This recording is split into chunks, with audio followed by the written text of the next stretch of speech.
Neat ಅಕ್ರಮವನ್ನು ಖಂಡಿಸಿ ಸಿಜೆಪಿಯಿಂದ protest ತೀವ್ರಗೊಳ್ತಿದೆ. ಪ್ರತಿಭಟನೆಯಲ್ಲಿ ಜಾಸ್ತಿ ಆಗ್ತಾ ಇದ್ದ ಹಾಗೆ ಕೇಂದ್ರ ಎಚ್ಚೆತ್ತುಕೊಂಡಿದೆ. ಮತ್ತೊಮ್ಮೆ ಸಿಜೆಪಿ ನಿಯೋಗವನ್ನು ಭೇಟಿ ಮಾಡೋದಕ್ಕೆ ನಡ್ಡಾ ಜಿತೇಂದ್ರ ಸಿಂಗ್ ನಿರ್ಧರಿಸಿದ್ದಾರೆ. ಪ್ರತಿಭಟನೆಯನ್ನು ಕೈಬಿಡಬೇಕು ಅಂಥೇಳಿ ಈ ನಿಯೋಗ ಮನವಿಯನ್ನು ಮಾಡಿಕೊಳ್ಳುತ್ತೆ.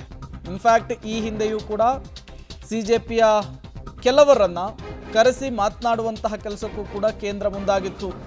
ಜೆ.ಪಿ. ನಡ್ಡಾ ಅವರು ಮುಂದಾಗಿದ್ದರು. ಈಗ ಮತ್ತೊಮ್ಮೆ ಜೆ.ಪಿ. ನಡ್ಡಾ ಅವರು, ಜಿತೇಂದ್ರ ಸಿಂಗ್ ಅವರು ಸಿಜೆಪಿಯ ಕೆಲವರನ್ನು ಕರೆದು ಮಾತನಾಡೋದಕ್ಕೆ ನಿರ್ಧರಿಸಿದ್ದಾರೆ. ಮನವೊಲಿಕೆಯನ್ನು ಮಾಡುವುದಕ್ಕೆ ಮುಂದಾಗ್ತಾ ಇದ್ದಾರೆ. ಈ ಬಾರಿಯ ಈ ನಿಯೋಗದ ಪ್ರಯತ್ನ ಫಲಪ್ರದವಾಗುತ್ತಾ ಅನ್ನೋದನ್ನು ಕಾದು ನೋಡಬೇಕಿದೆ.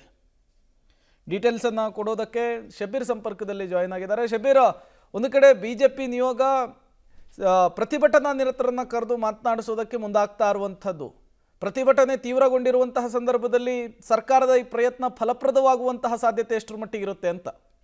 ಪ್ರೇಮ್, ನೋಡಿ, ಇದು ಎರಡನೇ ಪ್ರಯತ್ನ ಕೇಂದ್ರ ಸರ್ಕಾರದ ಕಡೆಯಿಂದ ಆಗ್ತಾ ಇರುವಂಥದ್ದು. ಮುಖ್ಯವಾಗಿ ಈ ಹಿಂದೆ ಕೂಡ ಜೆ.ಪಿ. ನಡ್ಡಾ ಅವರನ್ನ ಈ ಕಾಕ್ರೋಚ್ ಜನತಾ ಪಾರ್ಟಿಯ ಇಬ್ಬರು ಸದಸ್ಯರು ಭೇಟಿಯಾಗಿದ್ರು, ಮಾತುಕತೆಯನ್ನು ನಡೆಸಿದ್ರು. ಮುಖ್ಯವಾಗಿ 3 ಬೇಡಿಕೆಗಳನ್ನು ಇಡಲಾಗಿತ್ತು. ಒಂದು, ಸೋನಮ್ ವಾಂಗ್ಚುಕ್ ಅವರನ್ನ ಆಸ್ಪತ್ರೆಯಲ್ಲಿ ಕೂಡಿಡುವಂತ ಪ್ರಯತ್ನ ಮಾಡಲಾಗಿದೆ, ಅವರನ್ನ ಬಿಡುಗಡೆ ಮಾಡಬೇಕು. ಧರ್ಮೇಂದ್ರ ಪ್ರಧಾನ್ ಅವರ ರಾಜೀನಾಮೆಯನ್ನು ಪಡಿಬೇಕು. ಮತ್ತೆ ಈ ಶಿಕ್ಷಣ ವ್ಯವಸ್ಥೆಯಲ್ಲಿ ಪಾರದರ್ಶಕತೆಯನ್ನು ತರುವಂತ ನಿಟ್ಟಿನಲ್ಲಿ ಸಾಕಷ್ಟು ಬದಲಾವಣೆಗಳಾಗಬೇಕು, ರಿಫಾರ್ಮ್ಸ್ ಆಗಬೇಕು ಅನ್ನುವಂಥ ನಿಟ್ಟಿನಲ್ಲಿ ಒತ್ತಡವನ್ನು ಹಾಕಲಾಗಿದೆ. ಜೆ.ಪಿ. ನಡ್ಡಾ ಅವರು ಮನವಿ ಪತ್ರವನ್ನು ತೆಗೆದುಕೊಂಡು ಬಳಿಕವೂ ಕೂಡ ಯಾವುದೇ ರೀತಿಯಾದಂತಹ ಪ್ರತಿಕ್ರಿಯೆ ಕೇಂದ್ರ ಸರ್ಕಾರದ ಕಡೆಯಿಂದ ಬಂದಿಲ್ಲ. ಸೊ ಹೀಗಾಗಿ ಪ್ರತಿಭಟನೆ ಮತ್ತೊಂದು ಕಡೆಗೆ ಮುಂದುವರಿತಾ ಇರುವಂತದ್ದು. ಈ ನಡುವೆ ಈಗ ಜಿತೇಂದ್ರ ಸಿಂಗ್ ಅವರನ್ನ ಕೂಡ ಎರಡನೇ ಬಾರಿಗೆ ಈ ವಿದ್ಯಾರ್ಥಿ ನಾಯಕರ ಜೊತೆಗೆ ಮಾತುಕತೆಗೆ ಕಳಿಸ್ಕೊಡ್ಲಾಗುತ್ತೆ ಅನ್ನುವಂಥ ಮಾಹಿತಿಗಳು ಕೂಡ ಬರ್ತಾ ಇದ್ದಾವೆ. ಆದ್ರೆ ಸಿಜೆಪಿ ಹೇಳ್ತಾ ಇರುವಂತದ್ದು, ಈ ಹಿಂದೆ ನಾವು ಹೋಗಿ ಅವರಿರುವಂತ ಸ್ಥಳದಲ್ಲೇ ಭೇಟಿ ಮಾಡಿ ಮಾತುಕತೆಯನ್ನ ಮಾಡಿ ಬಂದಿದ್ವಿ, ಆದ್ರೆ ಯಾವುದೇ ರೀತಿಯಾದಂತಹ ಫಲಪ್ರದ ಸಿಕ್ಕಿಲ್ಲ.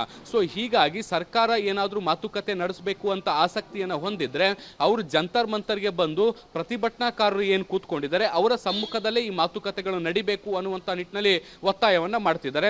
ಸೊ ಹೀಗಾಗಿ ಈ ಹಂತದಲ್ಲೂ ಕೂಡ ಒಂದಷ್ಟು ನೆಗೋಷಿಯೇಷನ್ಸ್ಗಳು ಕೂಡ ನಡೀತಾ ಇದೆ, ಮಾತುಕತೆ ಎಲ್ಲಾಗಬೇಕು ಅನ್ನೋ ವಿಚಾರಕ್ಕೆ ಸಂಬಂಧಪಟ್ಟಂತೆ.